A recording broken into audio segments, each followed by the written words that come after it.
Hey guys, I'm Josh Brown. And I'm Jordan Stevens.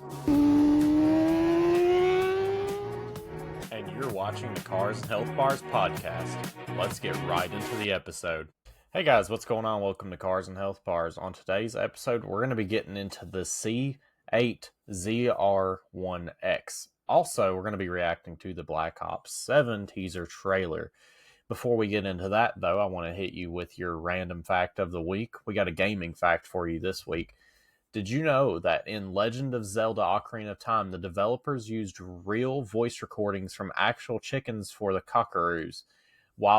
When you attack one too many times, it will trigger the infamous cockaroo revenge swarm, where the sounds are literal chicken scream recorded and pitched up to match the chaos.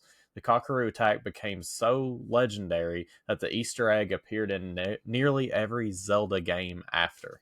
That's kind of crazy. I didn't know that one. I was wondering if we had one you didn't know. Yeah, I have a coworker that I was telling this to. He's a huge Zelda fan. He knew about the Easter egg, but he didn't know that it was actual chicken recordings that had been pitched up, which is kind of cool. Yeah, I never knew that, which I don't think I've ever played a Zelda game, to be honest. Dude, you're missing out. Zelda's I just OG. never had the Nintendo stuff, you know? Shoot. I played a Wii, you know what I'm saying? I heard people do this emulating thing nowadays. It's super illegal, and I don't recommend it, but I heard it is a thing.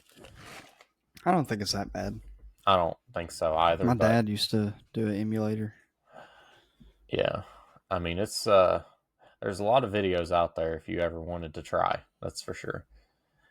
Play them old PS2 games. Oh, dude. And all of them, dude. The GameCube games, golly. Yeah. There's so many. I do want to say I'm working on a car guest. I know we said we're going to have one this episode. It's in the works. It's kind of a bigger guest. It's somebody that I've always wanted to reach out to, and I just threw a shot in the dark, and it worked out. So hopefully going to get that lined out here soon. But I want to talk about the C8 today. Of course, the ZR1X got unveiled, and as our resident Corvette expert, I would say, Jordan, what are your thoughts on the ZR1X? Aside from the price tag, I like it. You saw a price tag? I just know it's gonna be unaffordable. I imagine it's gonna be close to $500,000. I mean, that thing is ridiculous. I was actually thinking it was gonna be around like $300,000. I got a feeling they're not gonna make many of these. Yeah, I'm right there with you. I don't think that they will make very many of these either. So I think they're gonna price it high. I found an article on Motor Trend that says it reportedly should cost between $190,000 and $200,000. I don't know. I just found that hard to believe. Going for more than that. Yeah, that's kind of where I'm at. So I don't really know where they're at with that. I'm seeing a few people saying $250,000. Yeah, I'm thinking like, golly, I really want to shoot and say $300,000 is probably a good spot. Yeah, I don't think $500,000 quite. I don't know. Excuse me. I mean, 01, obviously, we haven't seen much of it, and I've seen a few in person just coming by Ford. Yeah. But, you know, I'm interested to see when people start getting their hands on these things, what they're really capable of. And the ZR1EX, right? Or X? X. Yeah, just X. ZR1X. I mean, this thing's got to be a supercar killer because the all drive, I mean, that thing's just, I mean, the 0 to 60 is reportedly under 2 seconds. Yeah. And it's an 8-second drag car. Yeah, I can't see much competing with it, you know, for that, especially for the price tag it's at. I actually heard some people arguing that the horsepower difference is 250 horsepower roughly. It's probably more like 200. The people bring up the power to weight issue because, of course, you're adding more weight with the electric motors. But I think people misconstrued how much those electric motors weigh because... And also, that is a low center of gravity for that weight, so it could actually somewhat improve handling. Yeah, but I feel like you should also, like you said, look at it from the aspect of not necessarily horsepower, but you're gaining power to the front wheels. That is insane. More traction on those front wheels, too, with the motors, so... there's going to be a little more understeer if you were to really push it, but I got a feeling the C8's not that bad on understeer, and I've never drove one or looked into how they track, but I mean, they seem like they're more heavy in the rear anyway, so I imagine understeer is not a big problem with those cars. Yeah, I don't know. I kind of thought of it this way too. You've got a car, just the ZR1, it's making 1,000 horsepower. I imagine that power is pretty linear, being that it's twin turbos and they're pretty small. But I mean, you still run the risk of breaking loose with that large of a power number.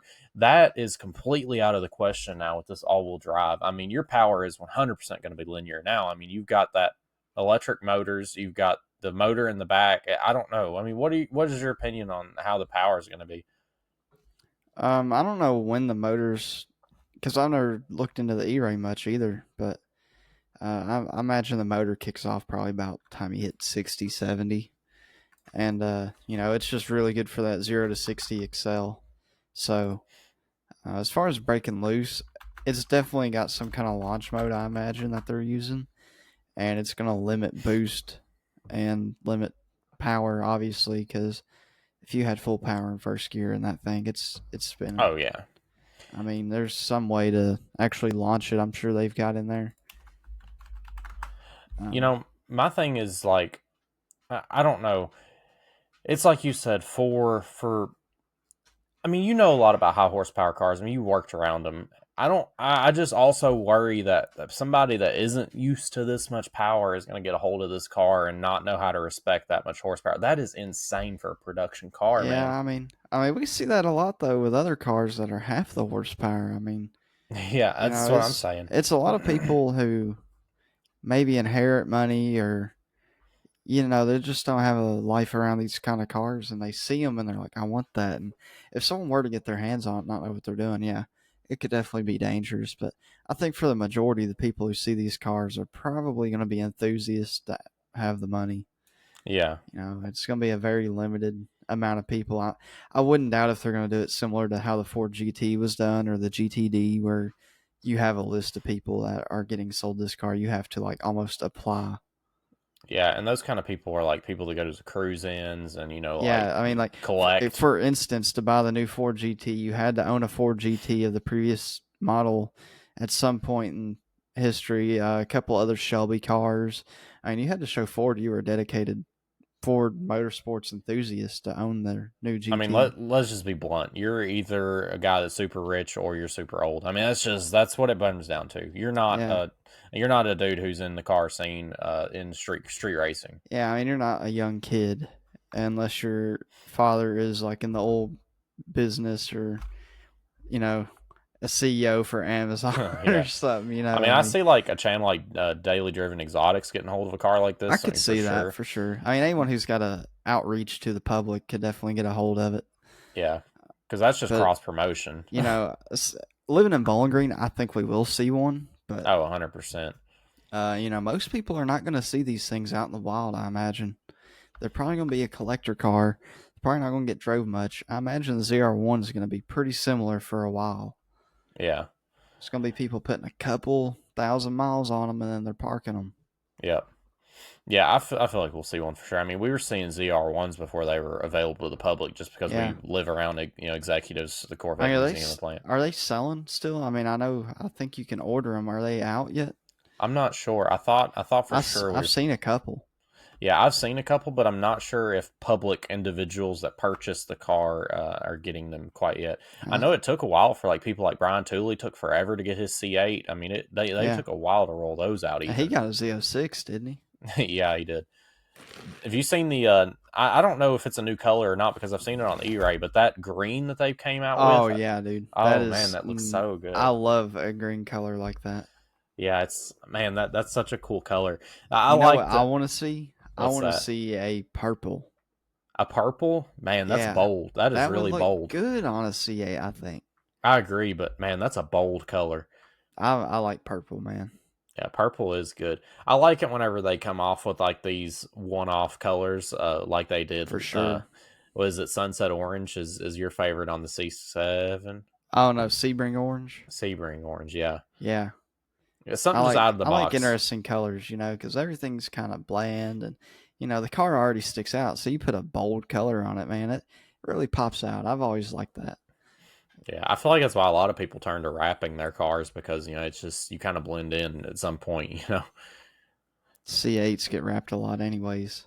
They do. They look so good too. That one with the what is it? The I teeth know on the what you're side. talking about. Oh my Yeah, god, that looks so good. kind of how I want to put the fairings on the bike. Yeah. That's so sick. I was also thinking about this C8 ZR1X. I'm wondering. I'm sure some people have already tried this, but getting a hold of an E-Ray, right? Because they're the LT2 6.2 liter Okay. with the front axle of the ZR1X. You know, your budget build could be potentially a twin turbo LT2 instead of the. Now, it's not going to be nearly as much power and it won't spool up as quickly, but it would still be a powerhouse and have a really good 0 to 60 if you could Yeah. dial it in to do a twin turbo E-Ray. I think that's a great option. I'm sure someone's probably tried this, but I was thinking about this the other day. I'm like, man, this is like an option that you could do if you were, a little more limited on your budget. Yeah.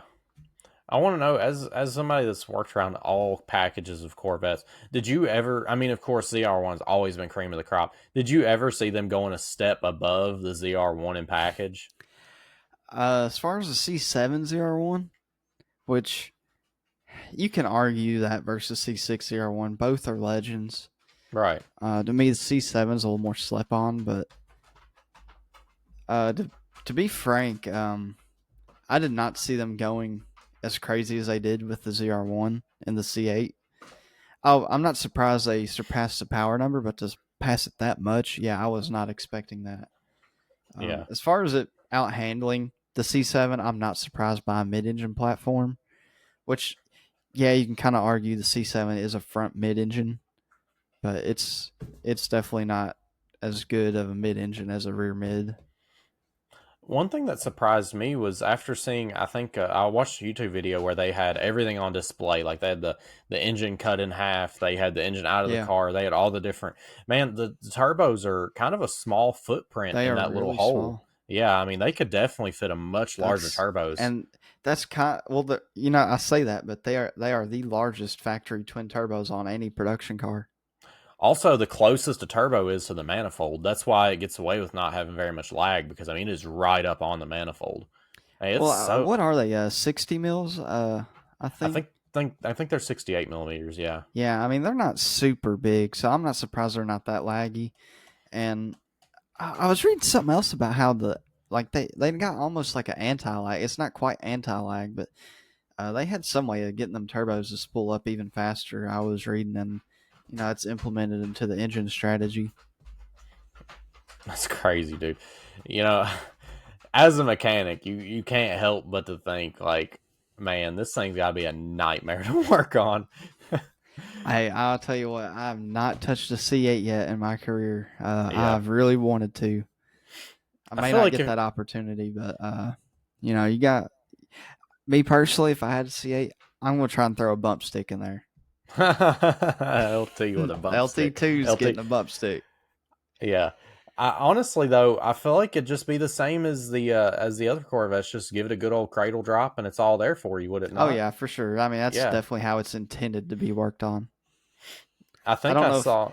now the problem is, you got your coolant lines, your brake lines, which may not be that hard to disconnect brake lines, but the main part I was curious is, I wonder if they do bulkhead connectors for the engine harness, or if you gotta like remove every or That like a would be good nice. majority of it. Because I know Porsche does like big bulkheads on their rear engines when you subframe drop them. Yeah. I'm curious if GM's done that with the C8 Hey, as a tech, I mean, you could appreciate a bulkhead. for sure. I want to know though, like, as far as what you've dealt with the Corvettes that you've done, I mean, do you think that this is going to be a lot harder of a platform? I mean, we saw tuning come out super late for the C8s. I mean, your whole Yeah. entire time for the tuning shop, they still didn't really have a good way of cracking into the C8s. I mean, At the very end, they finally did. it's going to take forever to get into the. I mean, is unless it's the same ECU in the I ZR1X. think I think that most of them are on the same ECU, but I have not looked into that. I would assume so for the car, but I wouldn't doubt if they're going to find a way to lock the ZR1. I really don't think they're going to want people to get a hold of that for a while. Yeah, it does leave you wondering a little bit why they didn't add flex fuel compatibility from the box, man. I mean, Boost loves I got corn. to I be mean, honest. It is really cool to see it done on 93 octane, yeah, it the is. I mean, 1,000 horsepower. that I mean, number out of pump gas. the only other car I know that is cool that does that is the Bugatti Veyron. It's a quad turbo W16, making over 1,000 horsepower on pump gas. I think that's pretty cool too. Yeah, but you gotta think the Corvette's down what, 4 cylinders from that, making that much. I mean, making Yeah, and 1,250. I know that the ZR1 is down a lot of compression compared to the Z06. It's like 9.5 to 1, I think. Huh. So that's how they get away with such little. Man, I felt like there was something I was reading about that too, about the power on 93. And I think it's really cool that they got that out of it. They really had to fine tune that engine. Yeah, because don't you deal with like knock whenever you start making so much boost on pump gas? Well, I mean, it's more of a timing issue with knock, is because knock is just detonation. So obviously, compression can cause detonation too. High compression on a fuel with not enough octane will cause compression, and then running high timing does. I bet GM, at peak torque, do not have much timing in this engine. That's something that a lot of people don't do. Is anyone who's a good tuner, usually on a car that's especially stock bottom end, for example, is where peak torque is at. You do not want a lot of timing, man, because that is where a lot of stuff can go wrong. Yeah, I agree, and it seems like tuners that maybe aren't as experienced, they just think throw timing, throw timing, throw timing, and it'll eventually just work Yeah, itself out. it's not always worth that number, and I think a lot of people have started to realize that in the tuning scene. I honestly couldn't tell you the last person I knew who actually just threw timing at something that was an actual tuner. So it's good to not know that no one local I know of has done that, anyways. Yeah. That's just crazy, man. The ZR1 really has set. It's funny too because I keep making this joke. I've been commenting a lot on TikTok with the podcast account, and every time I see like a post about the ZR1X, I'm like, "Demon owners are punching the air right Oh, I now." bet. Yeah, can you imagine what was it, 2020, 21? No, when did the Demon come out? I think the Hellcat was out for the Demon might have been Demons, 2018, dog. yeah, 19? but I think they came out with the 170 like a couple, maybe 3 years Yeah, the ago. 170 was like 2 years ago. But it's still Um, they need alcohol to run 170. I mean, they or not yeah, 170, but they need the alcohol to run that peak power number. uh-huh. That's I don't know. I think it's cool that 93 octane, man. Everyone has gotten so far away from it, It's and here it actually is making this number. it's not actually tuned for 91 or 93. It's tuned for 91. Yeah, Yeah, it's same. lower octane than It's that. that's not a lot of octane, man. No, it's not. And you It's got guys over crazy. here running E85 like they have to have it. Hey, we already knew that the C8, even the Z06 would have probably gave a Charger, Challenger, maybe even the Demon a run for Oh, its money. Just it power does. to power to Have you not weight, seen it man. versus the GT500? I haven't. It hurts. I mean, It it's hurts it. Can you these imagine guys a don't, ZR1? dude. They don't realize how much aerodynamics matters. Like downforce, it Oh, it's not matters. just that. That Z06 engine, just the NA55, man, that thing Yeah. is nasty. It is a very fast accelerating engine. Oh, I believe it. And And what it like makes nine? peak torque so low because that twin independent cams, you can really adjust. You can retard the timing or advance it how you want. So retard it down low and advance it up top. I mean, it just makes power all throughout, and it can carry torque how it wants. And you're seeing like 9,000 RPM out of this thing screaming. I mean, man, this is like one of the most exciting things GM has done. They say they're ripping off the Coyote, whatever, but dual overhead cam, man. Nah, North Star's been dual overhead cam for how long now? I mean, I'm Yeah, tired of this whole Coyote invented dual overhead cam argument that I hear. It's like Coyote has done a really good job with it. Ford has done a great job with that V8 platform. I'm not doubting it, but they're not the only ones to do that. GM in the 90s almost didn't make the LS because they had designed a dual overhead cam V8 to go in the C5. So let's not say Ford was over here doing it first. Like they had the 4 valve before the C5, yeah, but it was, I mean, this is not new technology by no means. That'll make a good clip. I was like, cook. Let Yeah. them cook. I feel like Tyler also can really riff on this too, because he gets defensive the other direction whenever the R35 guys, the RB guys, RB26 guys start talking about, oh, we're as good as the Coyote with 2 less cylinders, and Tyler, oh my God, Tyler will get on a tangent about that. I don't know. I mean, that RB26 is pretty nasty. Yeah, I think what Tyler's big beef is that the RB26 says something like they were ripped off by, or Coyote ripped off the RB. I think that's what makes Tyler really angry. Which one came first? When did the R35 come out? I mean, the R35 came out in 06. No, 07. 07 or 08. Okay, so it was out before the Coyote. It predates the Coyote. The Terminator was 4-valve, and it was 0304. That's true. It was a 4-valve 4.6. And the 4-valve 4.6 before the Terminator was in your mama's Crown Vic that was glorified. Your Lincoln, Town cars, the Lincoln Mark 8 in 95, 96, whenever it came out. I mean, like I'm saying, this is not new technology, man. No. This stuff has been out. And some people just act like it's been perfected compared to the 4.6, the modular engines, but I mean, fueling is so much better now. I mean, from the 90s. I mean, the cam, just the whole engine strategy, cylinder head is a lot better on the Coyote. I mean, you take 10 pounds of boost on a Coyote versus your 4-valve, and the Coyote is just eating it. Yeah. Yeah, it just flows air so much better. I mean, it's hard to beat a Coyote. But I kind of got to rip on that a little bit. Everyone's like, oh, Coyote heads are so good. And then you got Gen 5 LT head flowing as much as that out of a single intake and exhaust valve. So, I don't know. I mean, you tell me. I think the LT4 head actually outflows a Gen 2 Coyote head by just a hair. Yeah. It might be just the Gen 2's a hair over. It's close, man. So you can't do that, though, because then the Coyote guys get defensive, and they're like, well, then comparing LS. LT and LS aren't the same thing. You got apples to apples. Look, the LT came out in 2013. When did the Coyote come out? 2011. I think that's a pretty fair argument. Yeah, that's a fair argument. Just because the LS came out in 97, dog. It's like comparing a 4-valve or 3-valve, 2-valve, 4-valve modular to the LT at that point. I mean, just because an LT is more expensive than an LS, I mean, you look at the price of a Coyote to an LT, it's a lot closer than an LT or an LS to a Coyote. Yeah, I paid half of a S550 for my Camaro. Yeah, for real. Oh, man. That's awesome. Yeah, I had to get your opinion on the C8. It's something that quite a bit about, being around so many Corvettes. I mean, you've worked on, I'd say, half the generation of Corvettes. I mean, from C5 to C7, maybe even at C4. I've worked on C3s, not C4. Oh, C3s. Jacob's C4. Have you not worked on Jacob's? C3. Oh, is it? Oh, I thought it was a C4. Nah. First one to have IRS, I believe, was that one.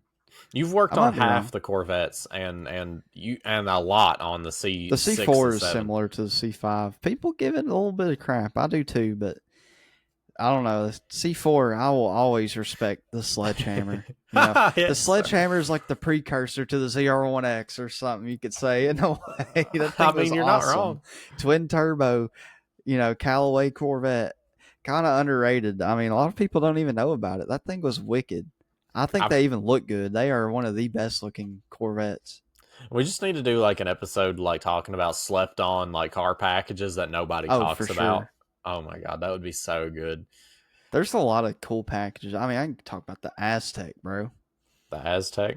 Pontiac Aztec, bro. Don't get me started. I mean, I didn't know about the machine until me and you went to Brian Tooley Car Coffee. But, I wouldn't really consider that. I mean, it is a rare package, but it's not a slept-on package because nobody has any of them. You know what I mean? It's kind of a collector's car. You got to start talking about Copo. Copos, yeah. ZL1 first gen. They had a Copo first gen? That's where it all started, man. Central Office Production Order, Copo.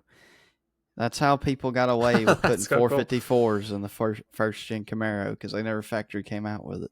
Yeah, they don't come So out with a that's VIN what. number. So Yanko, the whole reason people know Yanko is because of that. He owned a dealership, Yanko, South Carolina, I think, and he would order these Camaros, central office production order. He would fill the slip out and send it to GM like, "Hey, give me 12 Camaros with 4-speed 454," and he would package them up.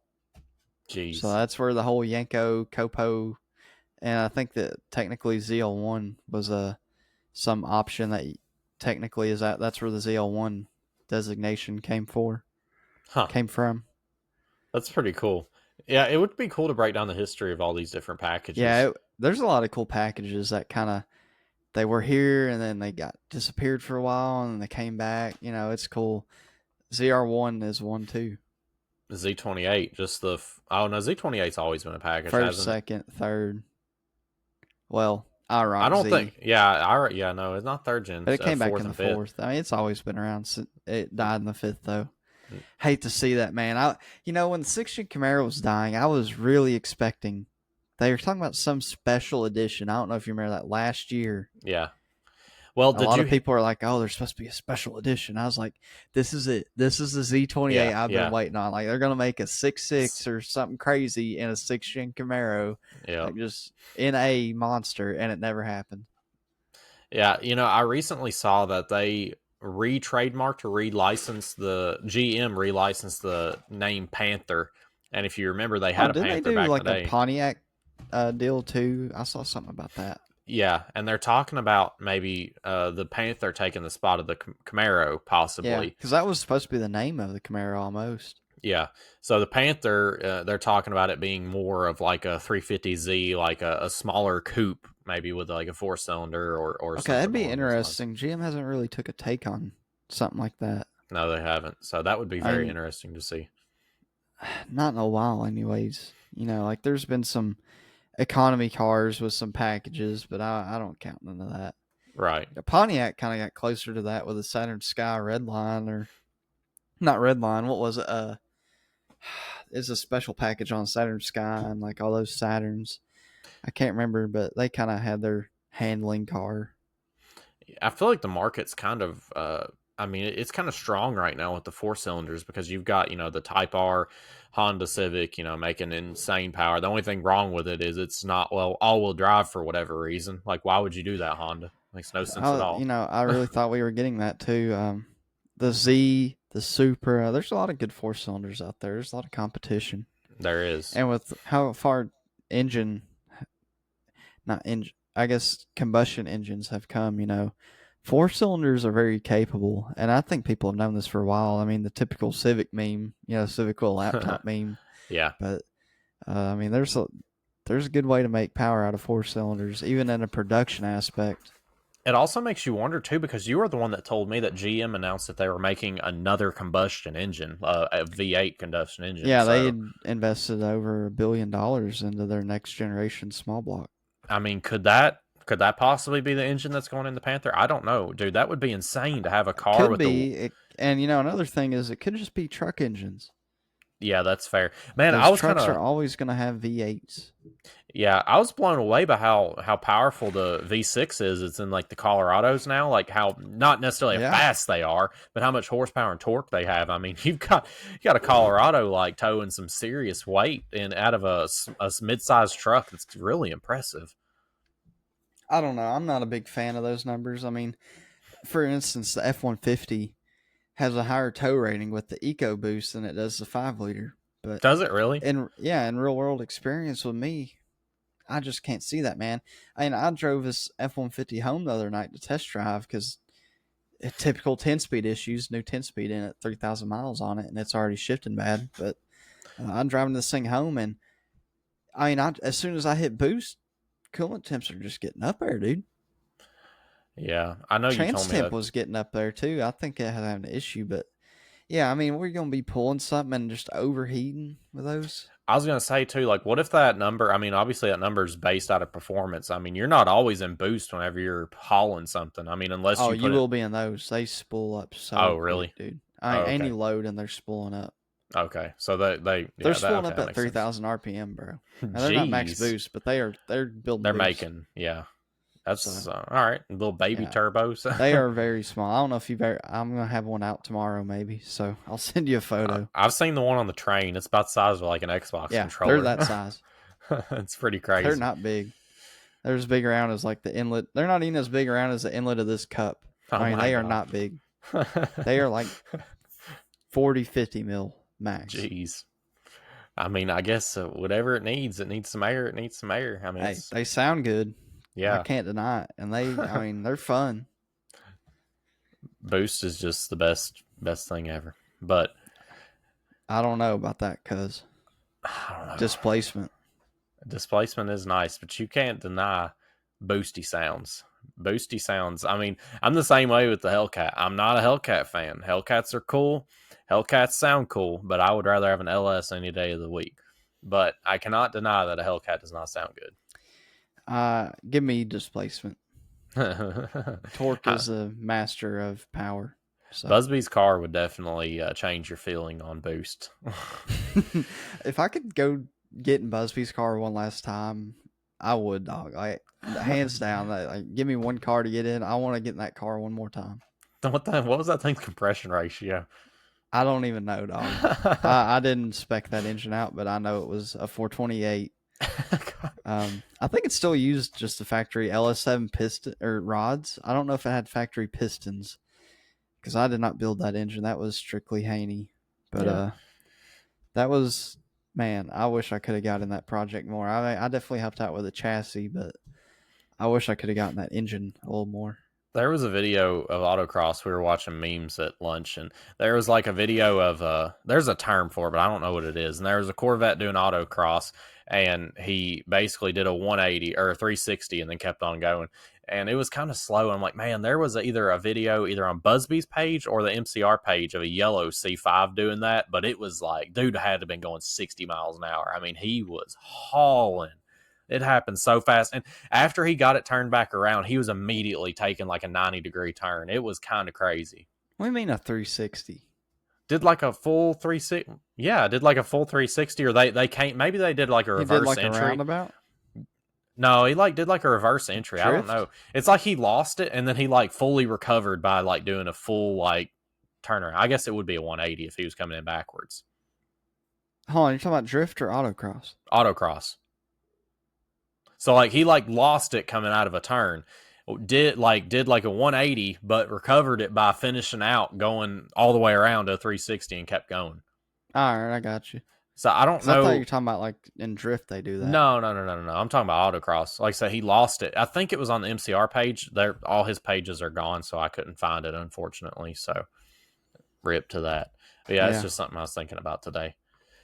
But with that being said, let's bleed into our Black Ops 7 teaser trailer. Hopefully we can break this down enough. It is a fairly short video, so I don't know.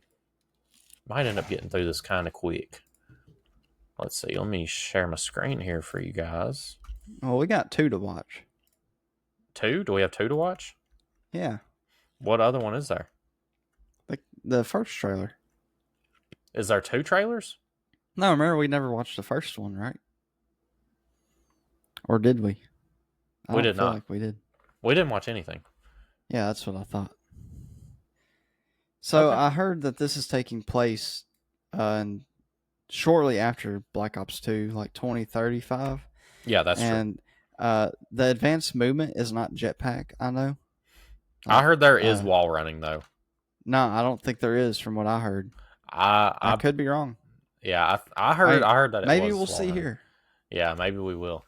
Let's. You have to help me. Tell me if the volume's too loud, not loud enough.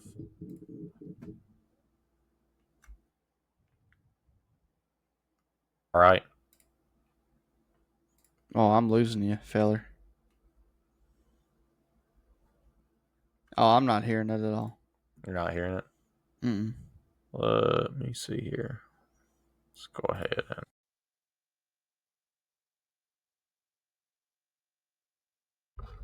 Sorry about that. We had a little technical issue, but we got it worked out. Welcome to the guild. We have been expecting you. Please. Guild. So I wonder if this is campaign. It kind of reminds me of Advanced Warfare. You had your like private military. Yeah, I'm gonna see. Hi, Kevin. Pay yourself to pay your specs. I'm waiting for the. Now that's a supply drop. Oh my god, I'd die if they put that Dude, in here. If they or at the very end of the trailer. Yeah, like what was that squid Merc Music always had? The bespeckled cephalopod. Yeah. If they bring that back. That would be amazing. Know us as a global tech leader. Our software, our systems, combined with our skilled team, is designed to save lives. I don't think this is the trailer I watched. I watched a much. This is I think the campaign. This is a long trailer. The one I watched was only like a minute long. This is one have shown there's a peacekeeper in it. Of our work. Oh, okay. Here, you'll witness the global scope of that mission. Don't look like Mason. No, don't look like anybody familiar. I don't think. I mean, maybe it's Woods. I recognize. This is like AI. For Cortana. We have been bound by outdated systems. She does. She tatted accepting it up. limitations instead of redefining them. The Guild is safeguarding tomorrow. AGR, Dragonfire. AGR. Yeah, AGR. We are. Okay, that's kind of cool. Like a Mark II AGR. That one looks kind of like a robot, like dog. Yeah, it does, doesn't it? Yeah. Yeah, I bet that's supposed to be the AGR, and that's some sort of weird robot dog. Dude, no, I know what that is. That's off Battlefield 2042. Yeah, that's exactly what that is. They ripped off 2042. Protection worldwide.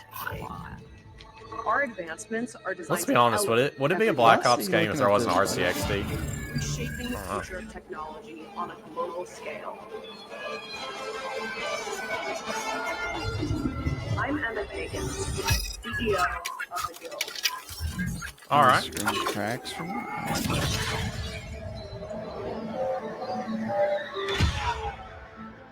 This reminds me of Black Ops 3. I was gonna say this is Frozen Forest vibes right here. Mm-hmm. It does. It looks like ice right there. Which I don't know if that's good or bad. Yeah. That's heavy Black Ops 3 vibes, dude. Oh yeah, for sure. All right, right, give us some teasers. Are those jail cells? Mob of the Dead? No, it looks like a cargo container. I think it reminds me of Mob of the Dead because of the catwalk up here. I think that's the roof of the cargo container. It's like the door looks like it. Oh, okay. Oh man, I was really hoping Mob of the Dead. Shipment dog. Yeah. It's not even a Treyarch map. All right, we got the interrogation room. Yeah. There's a butterfly again.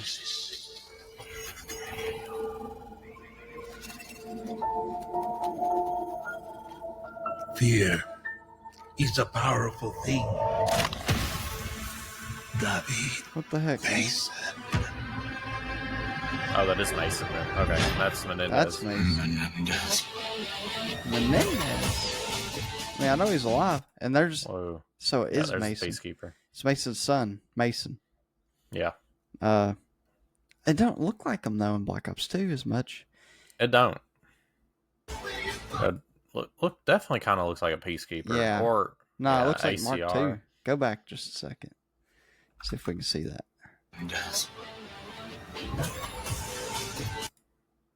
It's hard to tell. We might see another glimpse of it. Yeah.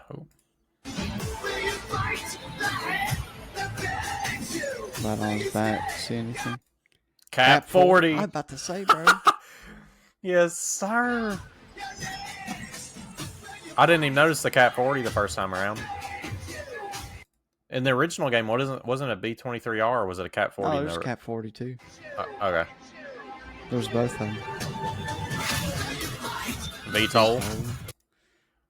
Looks like just a campaign sword. Oh. There's some jail cells. Oh. Mob of the Dead. Warzone, who cares? Reminds me of Black Ops 2 campaign. Okay, That so reminds this me is of Black Ops 3, like Spectre. yeah, having active camo. So possibly bringing back Specialist? abilities. I love that personally.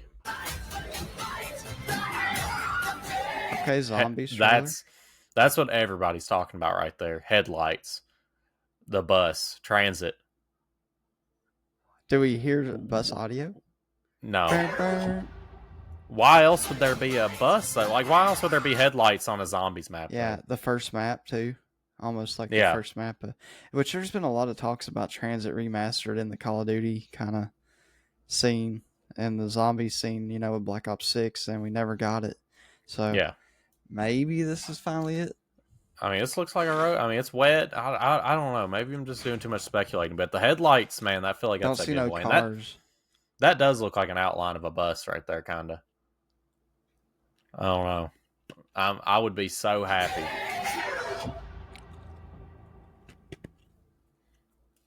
Yeah, that's all Interesting, she but wrote. Very interesting. Yeah, I feel the same way. I'm really skeptical, and I'm really hoping. I'm holding out for some transit, man. I don't know. I just feel like that all might of it's get going to me be on so it. good. I mean, it's probably Because the going to be on. multiplayer, I don't know. I'm not someone who has high hopes no more. Yeah, I mean, it But looks like a it's good going to be on. zombies could bring me in. It looks like it's going to be on Game Pass anyways. So I Yeah. mean, Well, I think that it is- needs to be because they realize no one's spending the money on their franchise. well, they've also got like kids buying all these skin packs, making it to where they don't even have to worry about it. We got almost like, you know, I remember on Black Ops 2 it was $3-4 for the skins. Oh yeah, dude. Yeah, a couple bucks Buy for like a weaponized weapon skin. 115 and like 3 others. Yeah, those days are long, long gone. You gotta buy a $20 pack now. I gotta get Nicki Minaj. I mean, the only thing I will say is at least they are letting that content carry over into the next Call of Duties. I mean, they could really be stingy with that. Isn't Warzone getting a sunset? I'm not super sure. If you know what I mean, like they're coming out with another Blackout or something, is what I've been hearing. I don't know. So I mean, Warzone is kind of like dead in a way. we both know they're not going to stop making Warzone content. Yeah, they're gonna have some kind of battle royale regardless, I think. That's just here to stay. But I mean, think it's kind of been dying out, battle royales in general. They're man, still I don't popular, know. but they're definitely not where they were. I really just never did enjoy them that much. I mean, I enjoyed Apex and PUBG, but like Warzone, after it got super sweaty, I just didn't care. I didn't. After 2019, I didn't enjoy Warzone. They're just getting old, man. It's been so long that we've been dealing with these battle royale games. I wish they'd just focus on something like zombies or a good campaign, which it looks like we could possibly be getting. Yeah, if it's a continuation of Black Ops 2, I have some hope for the campaign because Black Ops 2's campaign was pretty good. I mean, big props just for having a co-op campaign again. Like that. Yeah. That's so great. I'm so happy that returned. I love co-op campaign. Black Ops 3, I had so much fun. I would play a lot more campaigns if I could play them with my buddies. You know what Yeah. I mean? Like, I remember me and you were so desperate for that experience. Didn't we play Modern Warfare 2019 alongside each other? Because, like, you were like, doubt it. I think you were like, yeah, I'm on the all gillied up part. I'm at Yeah. this part of the building. Yeah, that's how desperate we were for like that experience of like experiencing a campaign together. You know, it just sucks. It really does. Man, now you got me thinking about COD 4 all gillied up. Man, that mission was different. Apparently, I need to play the new Modern Warfare 3 campaign. Or no, No. Black Ops 7 is supposed to be really good. Or 6, sorry. Play World at War, dog. Go back in time. World at War. You will Yeah. change how you think of Call of Duty campaigns after that. That's fair. That and Black Ops 1. I mean, those were the best. I downloaded it. I just never got around to playing it. It's on my list. You need to, man. It is good. It's a piece of COD history. World War II campaigns are my favorite. Yeah. I mean, they did really good with Call of Duty World War II. It was good. Oh, this will Much better. Dude, the first mission just sets a vibe. That reminds me of Black Ops 2. The first mission sets a vibe on Black Ops 2 with like that dude. I can't remember if he gets his head chopped off or whatever. Whenever you're like, yeah, just wait for World at War, dog. I mean, it reminds me of Medal of Honor back in the day. oh really? Yeah, That's cool. it's just like it. Well, brother, I don't want to keep our fans or you any more than we have to. This is a great episode. I'm so glad we could hop on and talk about the C8 and Black Ops 7 because it was on our grocery list. So I'm glad we got that taken care of. And hopefully we'll have a cool guest for you next week. Hopefully so. Maybe some more Black Ops 7 content comes out. Yeah, that would be killer. I'm definitely not going to avoid it. I just don't have high hopes for multiplayer on COD much anymore. I'm not going to tease too much, but I do have a contact that played the Battlefield. What is it? The next Battlefield game? I've seen some gameplay, and I'm interested because I know there's Battle Royale, but I know that's not all there is. So this person got to play Battlefield last Friday on a test. So, and he told me all about it, but I can't say anything because I'm going to protect his. It's on NDA. Yeah, he's under NDA, and I don't want to jeopardize him doing anything in the future because it's super cool that he got his hands on some Battlefield early access. So that's awesome. Yeah, I was very pleased to hear he got that. But yeah, guys, with that being said, I hope you enjoy your weekend, and we will catch you in the next one.